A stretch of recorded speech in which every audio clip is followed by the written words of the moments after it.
बिस्मिल्लाहिर्रहमानिर्रहीम, बिस्मिल्लाहिर्रहमानिर्रहीम। आप लोग देख रहे हैं बायोलॉजिक ब्रेकडाउन यूट्यूब चैनल।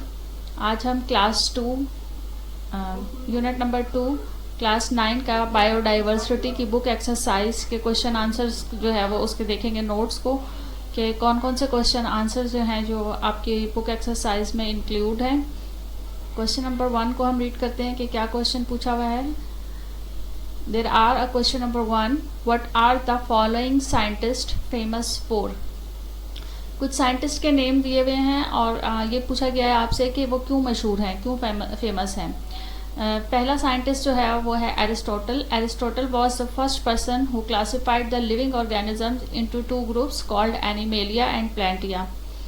ये सब चीज़ें जो है वो हम अपने लेक्चर्स में जो हमने यूनिट 2 के बायोडाइवर्सिटी के लेक्चर्स डिलीवर किए थे आपको अपने चैनल पे, उसमें ये सब चीज़ें हम जो है वो बहुत डिटेल में डिस्कस कर चुके हैं। अगर किसी ने वो लेक्चर नहीं देखे हैं तो प्लीज़ आप उन लेक्चर्स को ज़रूर जो है वो फॉलो कीजिएगा ताकि आप लोगों को क्वेश्चन आंसर्स की जो है वो अच्छी तरह से समझ आ सके। तो एरिस्टोटल जो है वो उसने क्या किया था, वो क्यों फेमस था, वो जो है वो उसने लिविंग ऑर्गेनिज्म को क्लासीफाई किया था 2 ग्रुप्स में।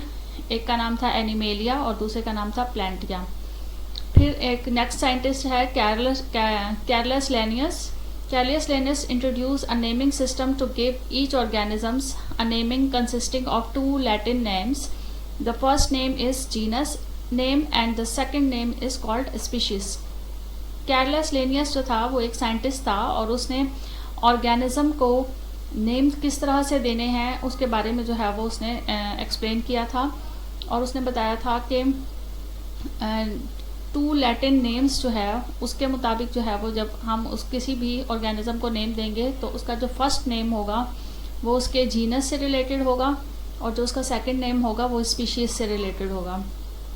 और इसके अलावा भी कुछ पॉइंट्स थे जो आप लोगों की बुक में या आप लोगों को पिछले लेक्चर्स में जो है वो डिस्कस किए गए हैं। नेक्स्ट साइंटिस्ट है Carolus Woese. Carolus Woese discovered the group of single celled organism known as archaea. Carolus Woese एक साइंटिस्ट था जिसने ये डिस्कवर किया था कि group of single celled organisms, ऐसे ऑर्गेनिजम्स जो कि सिंगल सेल्ड ऑर्गेनिजम्स हैं, उनका जो ग्रुप है उसने बताया था कि उनको जो है वो आर्किया में इंक्लूड करते हैं। किंगडम आर्किया के अंदर जो है वो ऐसे ऑर्गेनिजम्स को इंक्लूड करते हैं जो सिंगल सेल्ड ऑर्गेनिज्म हैं। क्वेश्चन नंबर 2 जो आपकी बुक एक्सरसाइज में दिया गया है, there are asking some definitions like define biodiversity, classification, taxonomy, systematics, domains, taxa, species. अच्छा, ये कुछ कॉमन जो है वो डेफिनेशंस हैं जिनके बारे में हमें पता होना चाहिए। और जब हम इस यूनिट को डिस्कस कर रहे थे तो हमने डेफिनेशंस को जो है वो एक्सप्लेन भी किया था। बायोडाइवर्सिटी की डेफिनेशन में आप क्या लिखेंगे, the term biodiversity comes from 2 words, biological diversity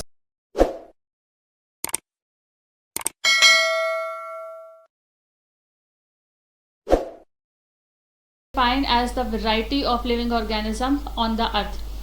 जो बायोडाइवर्सिटी है वो क्या चीज़ आपको बताती है कि लिविंग ऑर्गेनिज्म की अर्थ के ऊपर जो है वो कितनी वैरायटी मौजूद है। ये आपको इस बायोडाइवर्सिटी की ब्रांच में जो है वो एक्सप्लेन किया जाता है। सेकेंड डेफिनेशन क्लासिफिकेशन है। The grouping of organism is called classification. जब हम ऑर्गेनिज्म को ग्रुपिंग देते हैं या उन्हें ग्रुप्स में जो है वो डिवाइड करते हैं तो उस पूरी सिस्टम को जो है वो हम कहते हैं क्लासिफिकेशन।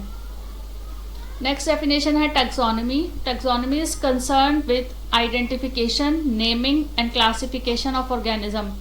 टैक्सोनॉमी में जो है वो किस चीज़ के बारे में कंसर्न है, किस चीज़ के बारे में हमें बताया जाता है या हमें समझ में आती है। इस ब्रांच को पढ़ने के बाद हमें ये पता चलता है कि किसी भी ऑर्गेनिज्म जो है उसको कैसे आइडेंटिफाई करना है, उसको नेम कैसे देने हैं और उसको क्लासीफाई किस बेस पे करना है। फिर है next definition systematics. Scientific study of diversity of living organisms and their evolutionary relationship is called systematics. ये इसकी डेफिनेशन है सिस्टमैटिक्स की कि डाइवर्सिटी के बारे में जो साइंटिफिक स्टडी है, यानी लिविंग ऑर्गेनिज्म के अंदर क्या क्या चीज़ें मुख्तलिफ होती हैं, किस तरह से वो एक दूसरे से मुख्तलिफ होते हैं, वो कैसे डाइवर्स हैं एक दूसरे से, इस चीज़ की साइंटिफिक स्टडी जो है उसका जो एवोल्यूशनरी रिलेशनशिप है उसको देखा जाता है, यानी जो लिविंग ऑर्गेनिज्म थे वो एवोल्यूशनरी पहले वाली जो उनकी जो लाइफ थी या पिछले जो एरा थे उसमें वो लिविंग ऑर्गेनिज्म किस तरह के थे और अब जो है वो उनमें क्या तब्दीलियां आई हैं, ये सारी जो स्टडी है उसको सिस्टमैटिक्स में स्टडी किया जाता है या उसे सिस्टमैटिक्स कहा जाता है। नेक्स्ट है domain. Domain is a group of kingdoms और taxonomic category above the kingdom. Domain को हमने अपने लेक्चर में बहुत ज़्यादा डिटेल में स्टडी बताया है आपको कि कितने किस्म के डोमेन्स होते हैं, और डोमेन्स के बारे में जितनी भी डिटेल है वो आपको हमारे उस लेक्चर के अंदर जो है वो मिल जाएगी। तो जनरली डोमेन क्या है, ग्रुप ऑफ किंगडम है, किंगडम्स का ग्रुप है, या फिर हम उसे ये भी लिख सकते हैं कि taxonomic category above the kingdom. Kingdom से भी जो ऊपर टैक्सोनॉमिक कैटेगरी है उसे डोमेन कहा जाता है। उसके बाद नेक्स्ट ब्रांच है टैक्सा। टैक्सा है the group into which organisms are classified are called taxa. एक ऐसा ग्रुप जिसमें ऑर्गेनिजम्स को क्लासिफाइड किया जाता है उसे जो है वो क्या कहा जाता है, टैक्सा कहा जाता है। स्पीशीज है a group of similar organisms capable of interbreeding are called species. ऐसे सिमिलर ऑर्गेनिजम्स जो इस काबिल होते हैं कि उनके दरमियान में इंटरब्रीडिंग हो सके उसे जो है वो स्पीशीज कहा जाता है, यानी वो एक ही सेम स्पीशीज के ऑर्गेनिज्म होते हैं। क्वेश्चन है what is domain, name any 3 domains of life. अब डोमेन की डेफिनेशन हमने अपने क्वेश्चन नंबर 1 में भी एक्सप्लेन की है कि it is a group of kingdoms और taxonomic category above the kingdoms. Kingdom से ऊपर की जो कैटेगरी है उसे डोमेन कहा जाता है। फिर कितने किस्म के डोमेन्स होते हैं, 3 टाइप्स के डोमेन्स होते हैं। इनके नेम्स क्या क्या हैं, आर्किया, बैक्टीरिया एंड यूकेरिया। अब आपके क्वेश्चन में सिर्फ नेम्स पूछे हुए हैं तो आपने भी सिर्फ नेम्स ही जो है वो बताने हैं। नेक्स्ट क्वेश्चन है what are the basis of classification into domains. इसका आंसर क्या होगा कि classification of life into the 3 domain is based on difference in sequence of nucleotide in the ribosomal RNA of the cell and the cell membrane's lipid structure and its sensitivity to antibiotics। इस question का मतलब यह है कि इसमें आपसे वो क्या पूछना चाह रहे हैं, वो ये कह रहे हैं कि जो डोमेन्स की बेस पर क्लासिफिकेशन की जाती है वो किस बेस के ऊपर की जाती है, यानी डोमेन्स में जो एनिमल्स को जो है वो कैटेगराइज किया जाता है उसको किस बेस के ऊपर कैटेगराइज किया जाता है। तो उसमें एक कैटेगरी ये होगी कि difference in sequence of nucleotide in the ribosomal RNA, यानी हम किसी भी सेल का जो है वो सीक्वेंस देखेंगे, न्यूक्लियोटाइड का सीक्वेंस देखेंगे कि वो किस सीक्वेंस के ऊपर जो है वो बना हुआ है। और सेकंड जो है the cell membranes lipid structure and its sensitivity to antibiotics. हम ये भी देखेंगे कि जो लिविंग ऑर्गेनिज्म है उसकी जो सेल मेम्ब्रेन है उसका लिपिड स्ट्रक्चर क्या है और वो लिविंग ऑर्गेनिज्म जो है वो उस कौन सी एंटीबायोटिक से सेंसिटिविटी है उसकी, यानी कौन सी एंटीबायोटिक जो है वो उसके ऊपर अफेक्ट करती है।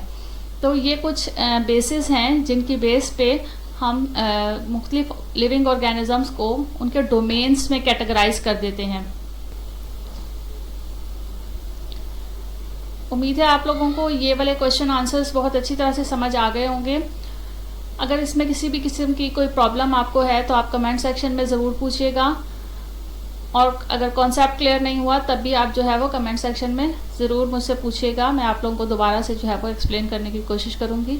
Thank you so much. अल्लाह हाफिज़।